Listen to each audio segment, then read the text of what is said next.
कुछ स्वादिष्ट है बनाना तो playrecipes.com पे जरूर है आना। एक श्रीरामपुर नाम के गांव में धोंडीबा नाम का किसान रहता था। वो अपनी धरती की खूब सेवा करता था। वो और उसकी पत्नी खेतों में बहुत मेहनत किया करते थे। पूरे गांव में वो बापू नाम से जाना जाता था। धरती माँ भी उस पर बहुत खुश थी। उसके खेतों में सोने जैसी खूब फसल आया करती थी। गांव के लोग उसकी बहुत स्तुति किया करते थे। कितना अच्छा है बापू, मगर भगवान भी देखो कैसे करता है। जिसको चाहिए उसको संतान नहीं देता और जिसे नहीं चाहिए उसे ढेर सारी संतानें देता है। अजब न्याय है भगवान का। हमें कोई संतान नहीं है, इसलिए आप दुखी रहते हो ना। मैं क्या सोचती हूँ पता है? क्या सोचती हो? अजी, धरती माँ ने उसकी सेवा के लिए हमें चुना होगा, क्योंकि अगर हमें बच्चे हो गए तो उसकी तरफ हम कम ध्यान देंगे। इसीलिए हमें बच्चे नहीं है। हम हमारे खेतों का पालन पोषण अपनी बच्चों की तरह ही करेंगे। पार्वती और बापू खाना खाकर सो जाते हैं और अगले दिन खेतों में जाकर अपनी जमीन अच्छी तरह से जोतते हैं। ऐसे ही बहुत दिन बीत जाते हैं। उन दोनों पति पत्नियों को कोई संतान नहीं थी। ऐसे ही एक दिन पार्वती को पता चलता है कि वो पेट से है। उसकी तबीयत दिन ब दिन बहुत अच्छी हो रही थी, लेकिन ये बात उसने अपने पति को नहीं बताई थी। वो अब दिन भर खुश रहा करती थी और इसी वजह से उसके पति को अच्छी लगने लगी थी। ऐसे ही एक दिन, क्या हुआ पार्वती, दिन ब दिन बहुत मोटी हो रही हो, क्या बात है? अजी कुछ नहीं, वो अरे बोलो भी। आप पिताजी बनने वाले हो, इसीलिए मेरा रंग निखरा हुआ है और मेरी तबीयत भी अच्छी हो गई है। क्या तुम सच कह रही हो? हाँ सच। अजी, मुझे हदगिया की फूलों की सब्जी खानी है। आप वो फूल लेकर आओगे? अरे क्यों नहीं, कल ही खेतों से लौटते समय हदगिया के फूल लेकर आऊंगा, ठीक है? हाँ चलेगा। बापू अगले दिन पार्वती के लिए हदगिया के फूल ढूंढते ढूंढते पूरा गांव घूमता है, लेकिन उसे वो कहीं नहीं मिलते। अब वो वन में जाने के बारे में सोचता है और वन में चला जाता है, लेकिन वहां भी उसे वो फूल नहीं मिलते। ऐसे ही वन में वो चल रहा था, तभी उसके आंखों के सामने उसे एक अजीब ही दृश्य दिखाई दिया। उसने देखा कि एक हिरन के साथ एक मुर्गा चल रहा है और साथ ही में एक चिड़िया भी। ये कैसे हो सकता है, हिरन के साथ मुर्गा और चिड़िया? बापू ये सारा दृश्य देखते ही रह गया। तभी वो हिरन उसके सामने आया और उससे बातें करने लगा। अरे क्या देख रहे हो, क्या हुआ है तुम्हें? कुछ नहीं, आपके साथ अलग अलग प्राणी देख के मैं हैरान हूँ। किसान दोस्त, यहाँ कैसे आना हुआ? हदगिया का पेट ढूंढ रहा हूँ, खेतों में नहीं मिला तो सोचा इस जंगल में आके मिल जाएगा हिरन काका। आप मुझे काका मत बुलाइए, मैं आपके दामाद जैसा हूँ। अच्छा ठीक है, मगर मुझे लड़की ही नहीं है तो तुम दामाद कैसे हुए? अरे बापू अब नहीं, मगर 4-5 महीनों में तुम बाप बनने वाले हो। हाँ, मगर तुम्हें कैसे पता? मुझे सब पता है। जब बेटी होगी तो आप मुझे दोगे और बेटा हुआ तो आप रख लेना। अगर ये शर्त मंजूर है तो बताओ, मैं फूल लाकर देता हूँ। चलेगा, अब लाके दे दो। अब बापू के पास दूसरा कोई पर्याय नहीं था, उसने हाँ कर दी। अब वो हिरन उसे जंगल में बहुत दूर तक ले जाता है और उसके हाथ की बड़ी सी बैग में हदगिया के फूल भर के देता है। बापू वो थैली लेकर घर आता है और मन ही मन लड़का हो ऐसी दुआ करता है। कुछ महीने बीत जाते हैं और पार्वती को कुछ महीनों बाद एक सुंदर लड़की होती है। ये खबर हिरन तक पहुंच गई और ऐसे ही एक दिन हिरन उनके दरवाजे पर आ टपका। आपको लड़की हुई और आपके वादे के मुताबिक आपको ये लड़की मुझे देनी होगी। आज मैं उसे लेने आया हूँ। अरे हिरन, मुझे कुछ समय दो अपनी बेटी के साथ। अपनी बेटी के साथ कुछ पल रहने दो। इतने दिनों बाद मेरे घर में कोई बच्चा हुआ है और तुम अभी उसे लेके जाने की बात कर रहे हो। जब बड़ी हो जाएगी तब तुम लेकर जाना। ठीक है, मगर बड़ी हो जाने के बाद उसे मैं ही ले जाऊंगा। बापू निश्चिंत हो जाता है और अपनी बेटी के साथ बहुत मजे से रहने लगता है। उसकी बेटी मेघा अब बड़ी हो गई। उसने उसे खूब पढ़ाया लिखाया। फिर बहुत दिनों के बाद वही हिरन उनके घर वापस आता है, लेकिन इस बार भी बापू हिरन को देख के कोई ना कोई बहाना बना ही लेता है। ससुर जी, अब कोई बहाना नहीं चलेगा। अब आपको आपकी लड़की मुझे देनी ही होगी। अरे हाँ, दे दूंगा, मगर ऐसे कैसे दे दूं? तुम परसों आओ, मैं पंडित जी को बुलाकर तुम दोनों की शादी करवा दूंगा, फिर तुम उसे लेकर जाओ। हिरन खुशी खुशी अपने वन में लौट जाता है और बापू के दिमाग में एक युक्ति आती है। वो पार्वती से कहता है, मैं सोच रहा हूँ कि मेघा को उसकी नानी के घर छोड़ाता हूँ। इससे मेघा का पता उस हिरन को नहीं चलेगा और हमारी मेघा हमारे ही पास रहेगी। चलेगा, ऐसा ही करेंगे। आप उसे उसके नानी के घर छोड़ के आ जाओ। बापू अगले ही दिन अपनी लड़की को लेके सुबह सुबह निकल पड़ता है। रास्ते में उन दोनों को बहुत घना जंगल लगता है। चलते चलते दोनों बहुत थक गए थे। थक कर वो एक जगह बैठ जाते हैं और तभी मेघा की नजर एक सुंदर बाग पर पड़ती है और वो अपने पिता से कहती है, पिताजी, क्या मैं वो बाग में से कुछ सुंदर फूल लेकर आऊं? बापू बेटी की कोई बात नहीं टालता था। हाँ हाँ जाओ, मगर जल्दी आना फूल लेकर। हाँ पिताजी, जल्द ही लौटूंगी। अब मेघा फूल तोड़ने में व्यस्त हो जाती है और अपनी ही धुन में चलते चलते उस बाग के बहुत अंदर तक चली जाती है। वहां उसे एक बड़ी गुफा दिखाई देती है। वो गुफा के अंदर जाती है। गुफा के अंदर उसे एक हिरन दिखाई देता है। अब वो उस हिरन के पीछे पीछे चलने लगती है। ये सब हिरन ने बिछाया हुआ जाल था। अब मेघा हिरन के पीछे पीछे एक राजमहल में चली गई। इधर बापू अपनी लड़की को ढूंढते ही रहे। बहुत समय हो गया लेकिन उन्हें वो कहीं नहीं मिली। अब उन्हें चिंता होने लगी। उस हिरन का एक छोटा सा राज्य था जिसमें कुछ सूबेदार थे। हिरन यहाँ का प्रधानमंत्री था और उस राज्य के राजा थे महासंभार। उनकी जनता भी बहुत थोड़ी सी ही थी। एक डायन की श्राप की वजह से वहाँ के सभी इंसान प्राणी बन गए थे। वो मुर्गा हिरन का मंत्री था और वो चिड़िया उसकी दासी थी। हिरन का राजमहल बहुत सुंदर था। अब हिरन और मेघा उनके राजमहल में आए। चलो, मैं तुम्हें एक अजूबा दिखाता हूँ। और कौन सा अजूबा देखने का बाकी है? हिरन अपने कपड़े उतारता है और अचानक एक सुंदर युवक में बदल जाता है। मेघा उसे देखती ही रहती है। तुम तो मनुष्य हो हमारे जैसे। हम आपके जैसे ही है, फर्क सिर्फ इतना है कि हमें 4 पैर है और आपको 2 पैर है। मगर आप तो मनुष्य हो, फिर आप ये हिरन का भेष बनाकर क्यों घूमते हो? हमारे गांव में एक डायन है। उसके श्राप से हम सारे लोग प्राणियों में परिवर्तित हो गए हैं और जब तक वो जिंदा है तब तक हम लोग ऐसे ही रहेंगे। अब मेघा हिरन के साथ उसी महल में रहने लगी। ऐसे ही बहुत दिन बीत गए। एक दिन हिरन कुछ काम से बहुत दिनों के लिए बाहर जाने वाला था और मेघा घर पे अकेली रहने वाली थी। ऐसे ही एक दिन उनके महल के दरवाजे पर कोई ठकठकाने लगा। बाहर हिरन होगा ये सोचकर मेघा ने दरवाजा खोला। उसने देखा कि बाहर एक बूढ़ी औरत एक लड़की के साथ आई हुई है। आप कौन है और यहाँ क्यों आई है? मैं हिरन की मौसी हूँ और ये मेरी बेटी है। अब वो बूढ़ी औरत और वो लड़की महल में रहने लगी। मेघा उन दोनों की बहुत सेवा करती थी, मगर उस बूढ़ी औरत की और उस लड़की की एक खासियत थी। जब मेघा सो जाए तब वो छुपके से खाना खाया करते थे। ऐसे ही कुछ दिन बीत जाते हैं। एक रात मेघा को प्यास लगती है और पानी पीने के लिए वो अपने कमरे से बाहर आती है। वो रसोई घर में जाकर देखती है तो वो बूढ़ी औरत अपने सामने एक बहुत बड़ी थाली लेकर बैठी है जिसमें चावल और मांस के बहुत टुकड़े हैं और वो उसे इस तरह से खा रही है जैसे बहुत दिनों से भूखी हो। ये सब देखकर मेघा बहुत डर जाती है। इस लड़की को कल हम भून कर फ्राई करके खा लेंगे। हाँ, कल तो अच्छी मेजबानी मिलेगी ना। मेघा उनकी ये बातें सुन लेती है और वहाँ से भागकर अपने कमरे में चली जाती है। ये बुढ़ी मौसी हिरन की मौसी नहीं, ये तो वो श्राप देने वाली डायन है जो कि अब मुझे खा डालेगी। अब मैं क्या करूं? अगले दिन वो बूढ़ी औरत कुछ काम से बाहर जाने वाली होती है और वो उस छोटी लड़की को घर पर ही छोड़कर जाती है। इस लड़की पर ध्यान रखना, कहीं भाग ना पाए। याद है ना, इसे फ्राई करके खाना है। हाँ पता है। मेघा ये बातें सुन लेती है और बहुत चालाकी से अपनी चुनरी बाहर डाल देती है। मेघा उस लड़की को वो चुनरी लाने के लिए बाहर भेज देती है। जैसे ही वो लड़की राजमहल के बाहर जाती है, मेघा सारे दरवाजे और खिड़कियां बंद कर लेती है। वो किचन में जाकर उस डायन की थैली देखती है। उस थैली में उसे बहुत सारी जड़ी बूटियां, कुछ बम और कुछ गुड़ियां मिलती है जिन्हें देखकर वो डर जाती है। कुछ ही देर में वो डायन भी वहां आ जाती है और गुस्से से उस छोटी लड़की को ही खा जाती है। मेघा अपने छत पर जाकर ये सब देख लेती है और बहुत डर जाती है। उस डायन की थैली में उसे जो बम मिला था वो बम वो उस नीचे खड़ी डायन पर फेंक देती है। बहुत बड़ा विस्फोट होता है और वो डायन उसी में मर जाती है। अब मेघा महल के एक कमरे में जाकर खुद को बंद कर लेती है और 3-4 दिन वहां से बाहर नहीं आती। ऐसे ही कुछ दिनों बाद दरवाजे पर किसी के ठपठपाने की आवाज आती है। कौन है? अरे मैं हूँ बेटा, तुम्हारा पिता। तुम कोई भी हो, मुझे अब फंसा नहीं सकते। अरे बेटा मैं हूँ, तुम बाग में खो गई थी ना, मैं तुम्हें ढूंढते ढूंढते यहाँ आया हूँ।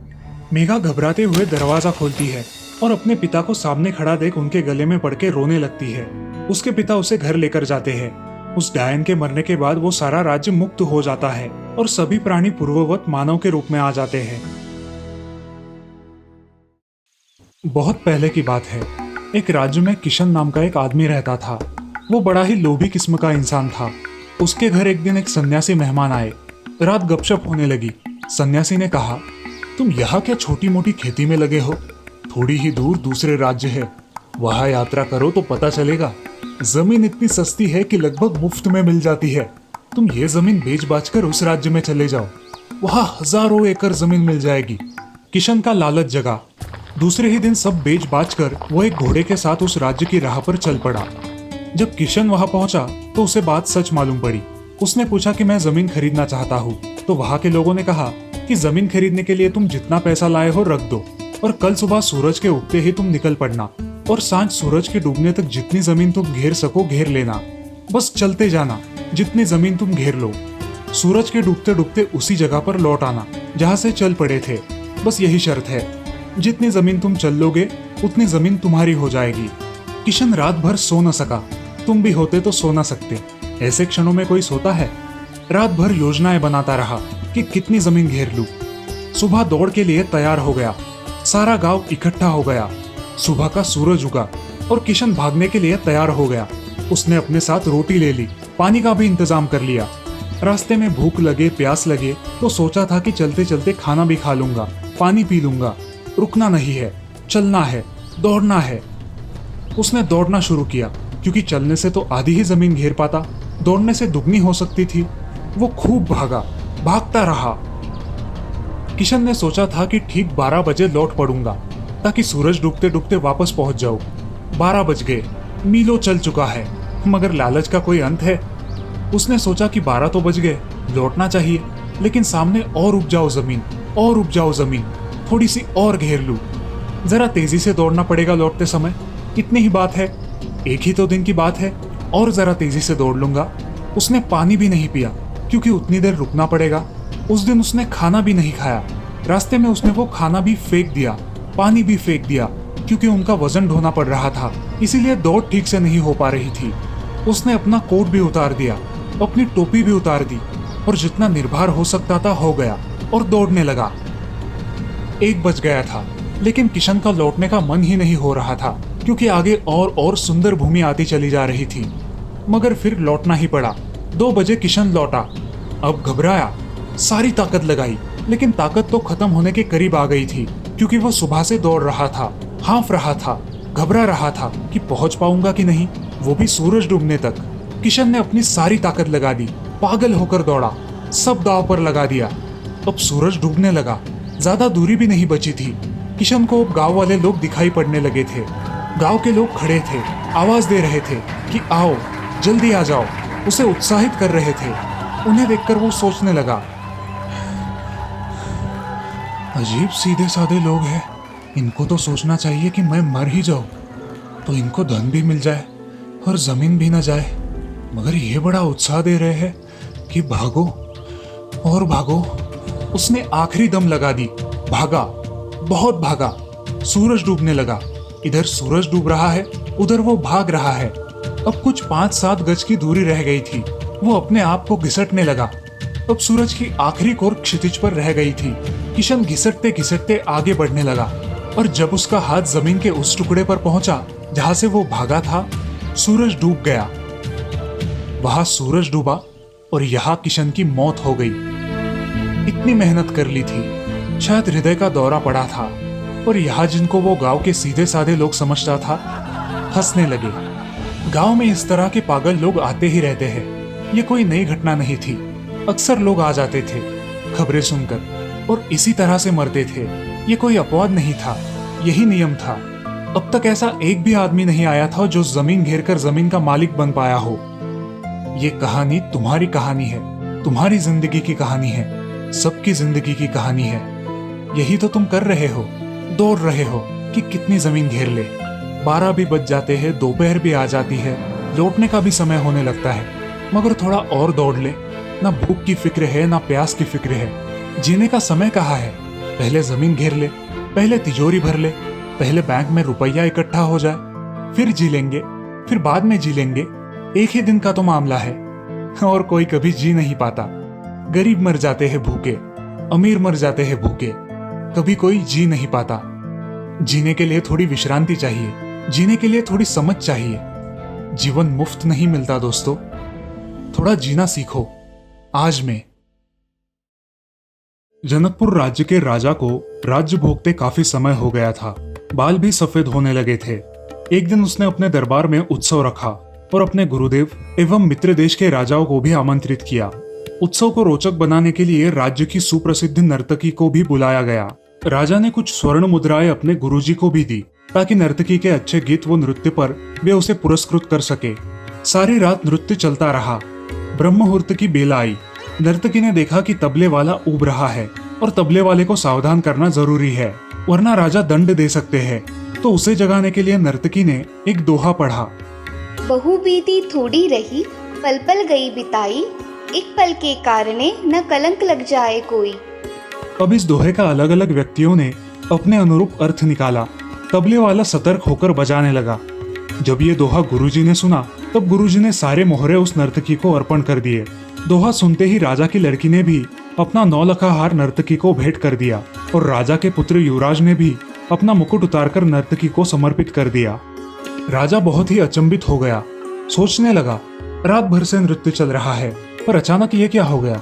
अचानक एक दोहे से सब अपनी मूल्यवान वस्तुएं बहुत खुश होकर नर्तकी को समर्पित कर रहे हैं।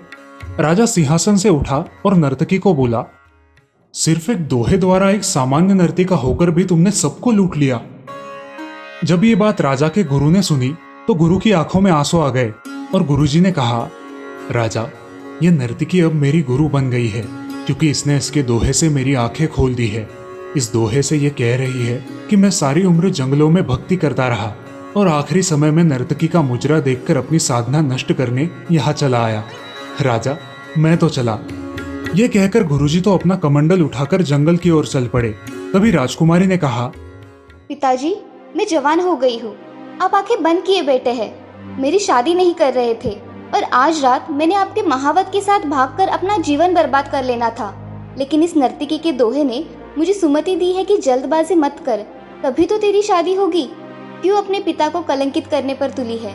और तभी युवराज ने खड़े होकर कहा, पिताजी, आप वृद्ध हो चले हैं फिर भी मुझे राज नहीं दे रहे थे। मैंने आज रात ही आपके सिपाहियों से मिलकर आपका कत्ल करवाने की योजना बनाई थी, लेकिन इस नर्तकी के दोहे ने समझाया कि पगले, आज नहीं तो कल आखिर राज्य तो तुम्हें ही मिलना है। क्यों अपने पिता के खून का कलंक अपने सिर पर लेता है। जब ये बात राजा ने सुनी तो राजा को भी आत्मज्ञान हो गया। राजा के मन में वैराग्य आ गया। राजा ने तुरंत फैसला लिया कि वो युवराज का अभी के अभी राज तिलक कर देंगे। और फिर क्या, उसी समय राजा ने युवराज का राज तिलक करवाया और अपनी पुत्री से कहा, पुत्री, दरबार में एक से एक राजकुमार आए हुए हैं। तुम अपनी इच्छा से किसी भी राजकुमार के गले में वरमाला डालकर पति रूप में चुन सकती हो। राजकुमारी ने ऐसा ही किया और राजा अब सब त्याग कर जंगल में गुरु की शरण में चला गया।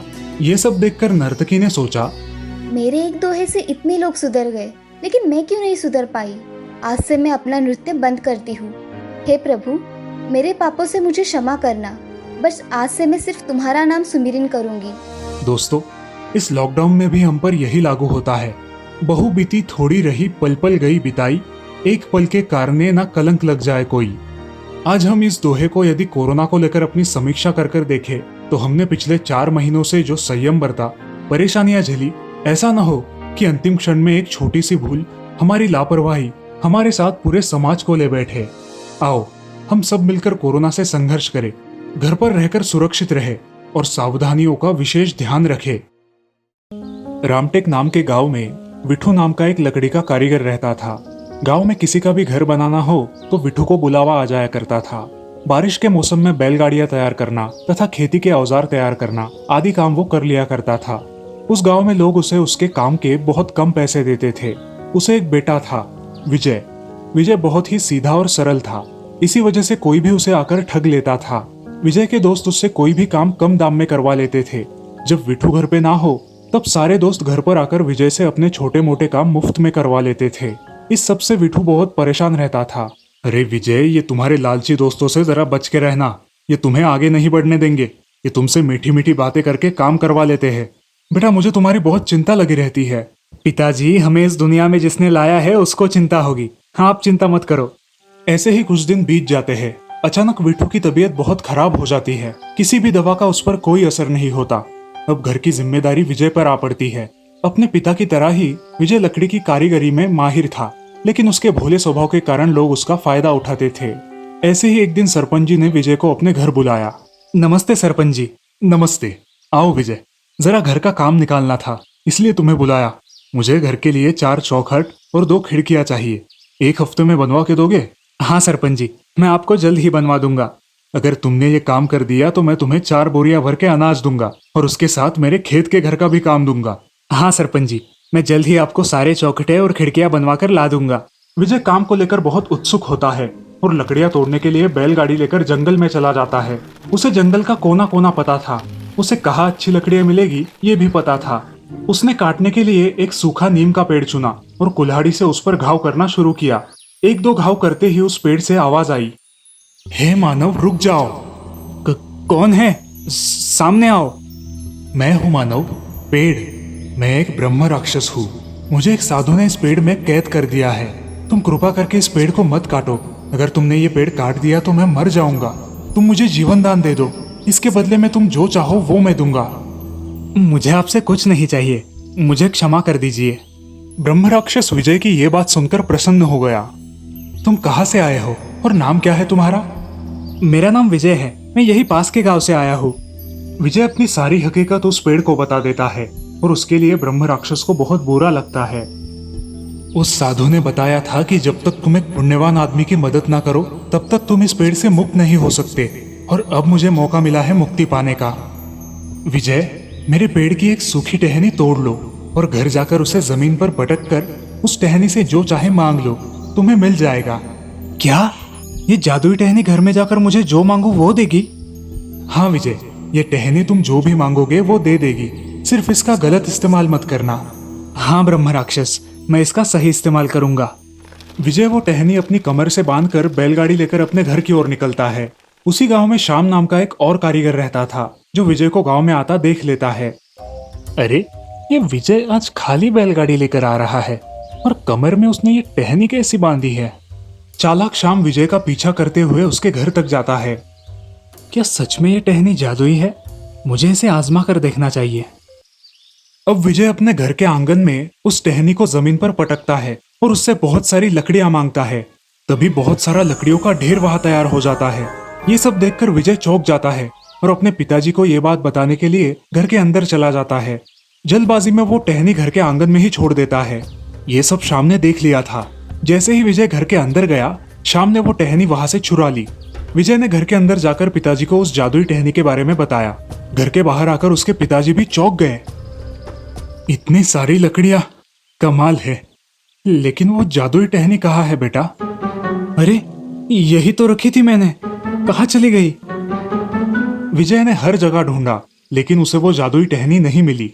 दूसरी तरफ श्याम ने उस टहनी का खूब इस्तेमाल किया और एक धनवान व्यापारी बन गया।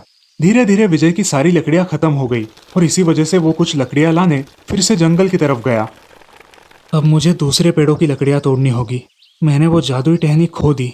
उस नीम के पेड़ के सामने मैं किस मुंह से जाऊं? ये सोच के वो दूसरे पेड़ों की तलाश में वहां से चला जाता है। वो ब्रह्म राक्षस वाला पेड़ उसे देख लेता है और उसे आवाज देता है, विजय, तुम फिर से जंगल में आ गए? तुम्हें कुछ काम पड़ गया क्या? मुझे माफ कर देना ब्रह्म राक्षस, तुमने दी हुई टहनी मैं संभाल न सका। उसे कोई चुरा कर ले गया, इसलिए मैं यहाँ लकड़ियां लाने फिर से आया हूँ। अब वो उसे सारी घटना विस्तार से बताता है। ब्रह्म राक्षस अपनी विद्या से सब कुछ जान लेता है। ठीक है विजय, तुम मेरे पेड़ की और एक टहनी तोड़ लो। ये भी जादुई टहनी है, मगर मैं जैसे बताऊं वैसे ही करना। हाँ हाँ, आप जैसा बोलोगे वैसा ही होगा। ये जादुई टहनी जिस किसी बीमार आदमी के बदन पर घुमाओगे वो आदमी पूरी तरह से ठीक हो जाएगा। अब विजय के मन में अपने पिता का विचार आता है और वो उस पेड़ से धन्यवाद देता है। वो टहनी तोड़कर अपने कमर में लगाकर वहां से कुछ जरूरत की लकड़ियां लेकर चला जाता है। विजय गांव में आते ही शाम की नजर उस पर पड़ती है। आज विजय बहुत दिनों के बाद जंगल गया था और उसके कमर में आज भी एक टहनी थी।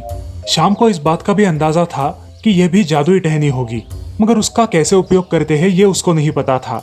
उसने इस बार भी विजय का पीछा किया और छुपके से उसे देखने लगा। विजय ने घर जाकर वो टहनी अपने पिता पर आजमाई। अरे विजय, तू ये क्या कर रहा है? पागल तो नहीं हो गया? पिताजी, आप बस देखो मैं क्या करता हूँ। तभी चमत्कार हो जाता है। उसके पिताजी एकदम से खड़े हो जाते हैं। उन्हें कोई भी थकान महसूस नहीं होती।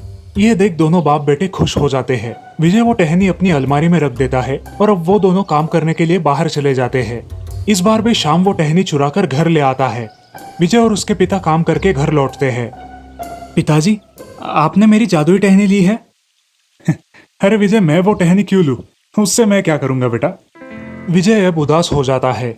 उसके पिता उसे समझाते हैं, अरे बेटा, तुम्हारे नसीब में नहीं होगी इसलिए नहीं मिली, जाने दो, हम हमारा लकड़ियों का कारोबार करेंगे, तुम मायूस मत हो। जो हमारे पास नहीं उसका गम करने का कोई फायदा नहीं। अब दोनों बाप बेटे काम में लग जाते हैं। ऐसे ही दिन बीत जाते हैं। एक दिन अचानक उस नगर के महाराजा बहुत बीमार पड़ जाते हैं और जो भी उनको अच्छा कर देगा उसे 1000 स्वर्ण मुद्रा बख्शिश रखा जाता है। अब शाम के मन में एकदम से विचार आता है, विजय ने अपने पिताजी को इसी जादुई टहनी से ठीक किया था। अब ये जादुई टहनी मेरे बहुत काम आएगी।